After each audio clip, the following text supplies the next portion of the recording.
We all know Star Wars Jedi 3 is real, but there is something strange going on, something strange in the air. Welcome to the channel, everybody. Jimmy, your Chaos. Today, we're going to be talking about all things Star Wars Jedi 3, the game that everybody knows exists, yet it kind of feels like it doesn't. And that's what's making the whole situation a little weird for me. I've been covering this since the beginning. Now, unlike something like Elder Scrolls 6, where Bethesda put up a logo and then they disappeared for years, Jedi 3 is actually confirmed. EA confirmed it. Respawn confirmed it. Lucasfilm confirmed it. Even Cameron Monaghan, the actor behind Cal Kestis, has confirmed the game. Yet somehow, here we are in the middle of 2026. We don't know the title. We haven't seen a trailer, a teaser, screenshots, gameplay, nothing substantial at all. So today we dig. That's what we do on the channel. I read every single comment on every single video. We're going to talk about the official confirmations, the insider reports, the rumors, the leaks, the failed predictions, and what all of it tells us about where Star Wars Jedi 3 really stands. Because after looking through everything, I think fans may need to start preparing for the possibility that you don't want to hear. So let's start with the facts, because there's confusion online. One of the biggest misconceptions is that Jedi 3 hasn't officially been announced. That's not true. It's not. EA and Lucasfilm publicly revealed back in January of 2022 that Respawn would continue the Jedi franchise. No-brainer, right? First two were great. You're going to do the culmination of the trilogy. This means the game has technically been in development for more than 4 years already. That's an important note to carry as we go through this video. The plan for a trilogy, it's been around for a while.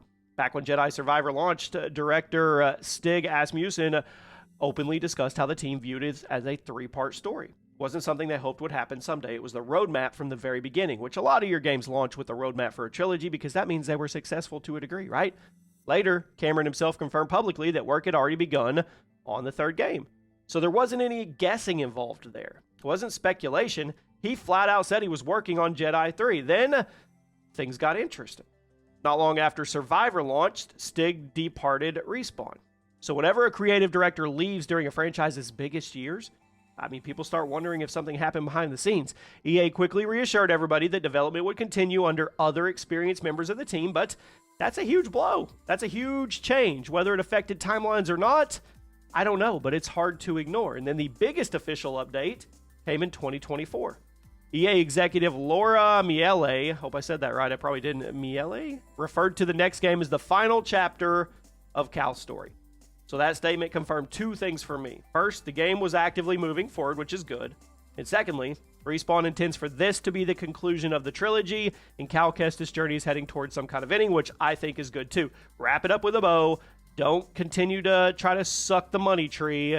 Make it special. And then that raises all the questions. I mean, this is still the era of the Empire. Darth Vader is alive and active and kicking. The Inquisitors are actively hunting down Jedi. The galaxy is, at this point, one of the most dangerous places imaginable for Force users. So however Respawn chooses to end Cal's story, I think it has the potential to be one of the most emotional Star Wars stories we've seen in gaming, and the impact could be actually really, really crazy. And for fans, you want that and you don't want that, but you do want that because then it has some levity and it has some really substantial, it's real, okay? There's real stakes. So, after all these confirmations, nothing. Silence. Radio silence. No title reveal, no teaser trailer. They could have hit us with the ES6 logo and then waited 5 years. No gameplay, no screenshots, nothing. And when you have that kind of silence, well, the internet fills the void with rumors. And one of the most believable reports came from Tom Henderson himself, who claimed the game would feature an older Cal Kestis. We're going to time jump. We're going to flash forward. I think that makes a lot of sense.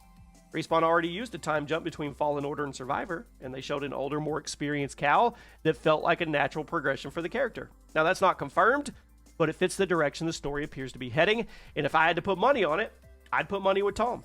I think we're going to get this game, we're going to get the trailer or whatever, and we're going to see an older, wiser, but also maybe not great Cal.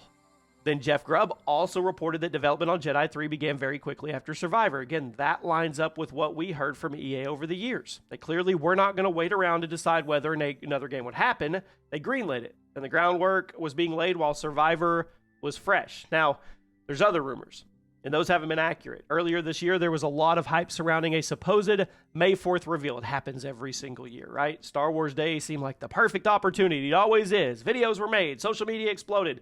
I probably made a video. Fans convinced themselves it was happening. And then May 4th came around, and we got nothing. There was nothing. No teaser, reveal, announcement, title card. And it ended up being another reminder that not every leak deserves attention. But I think we have clues here. The most important clue to me, it's not really even coming from these insiders.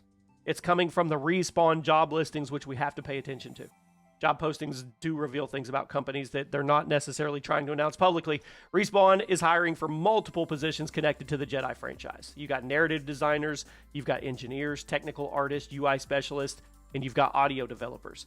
Now, I think that's interesting because of how often the Unreal Engine 5 appears throughout these job listings. Respawn hasn't officially announced an engine switch. They haven't said anything, but there's evidence now that people believe Jedi 3 is being built on the Unreal Engine 5. So if that's true, that's going to be a significant visual leap over Survivor, especially considering how impressive the second game already looked. That's good news. And at the same time, the hiring raises another big question. If the studio is actively filling positions across multiple departments in 2026, how close are we to release? Hiring doesn't automatically mean development is struggling, but it usually doesn't suggest a game is only months away from going gold, right? Large-scale recruiting often points to me towards substantial work that needs to be completed. So I am completely skeptical and crossing off 2026 as a release. It's not happening. I guess it could, but it's not. Stranger things have happened, but come on. We step back and look at it.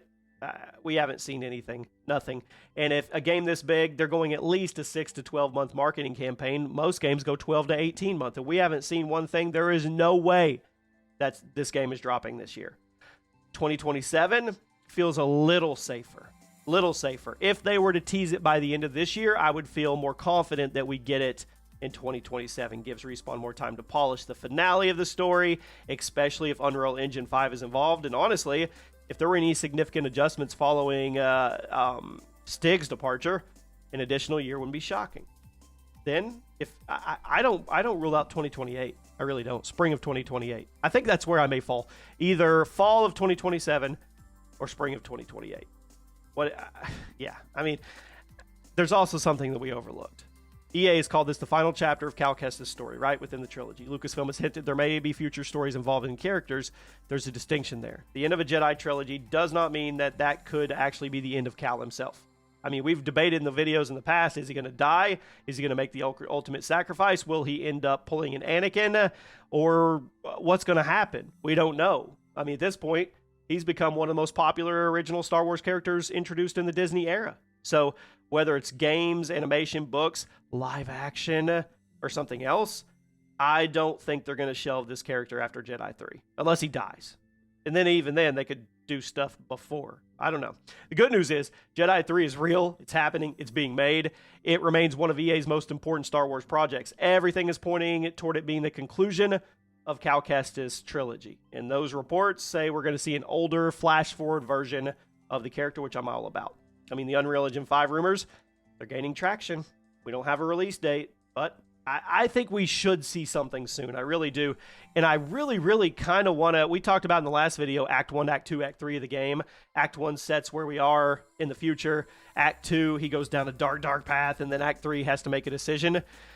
Do you want him to make the ultimate sacrifice in this game, or do you want him to live? You guys let me know.